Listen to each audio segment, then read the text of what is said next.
ನವೀನ್ ಆತಂಕದಲ್ಲಿ ತನ್ನ ಹೆಂಡತಿಗೆ ಕಾಲ್ ಮಾಡಿ ಮಾತನಾಡುತ್ತಿದ್ದ. ಹಲೋ ಅನಿತಾ, ಒಂದು ದೊಡ್ಡ ಪ್ರಾಬ್ಲಮ್ ಆಗ್ಬಿಟ್ಟಿದೆ.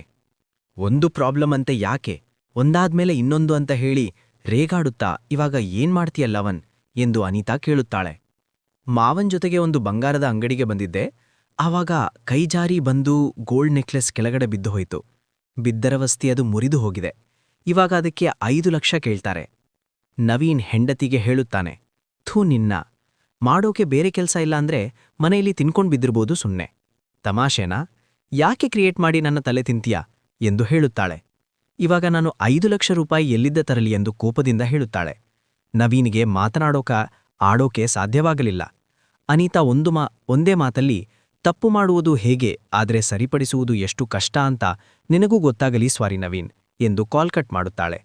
ನವೀನ್ ಮುಖ ಟೆನ್ಷನ್ನಲ್ಲಿ ನಿಂತ ಜಾಗದಲ್ಲಿ ಮುಖ ಬೆವರತೊಡಗಿತು. ನವೀನ್ ಮತ್ತು ಅನಿತಾ ಮದುವೆಯಾಗಿ 2 ವರ್ಷ ಆಗಿತ್ತು. ಆದರೂ ಕೂಡ ಗೌತಮ್ ಮನೆಯಲ್ಲಿ ಅಡುಗೆ ಮಾಡುವುದು, ನೆಲ ಒರೆಸುವುದು, ಕಸ ಗುಡಿಸುವುದು ಮತ್ತು ಅದರಲ್ಲೂ ಅತ್ತೆಯ ಸೀರೆಯನ್ನು ಇಸ್ತ್ರಿ ಮಾಡುವುದು ಅವನದೇ ಕೆಲಸವಾಗಿತ್ತು. ಒಂದು ದಿನ ಕೆಲಸ ಮಾಡುವಾಗ ತನ್ನ ಹೆಂಡತಿ ಅನಿತಾ ಅವನನ್ನು ನೋಡಿ ಪಾಪ ಅನಿಸುತ್ತದೆ. ಆದರೆ ಅವಳ ಹೆಲ್ಪ್ಲೆಸ್ ಆಗಿದ್ದಳು.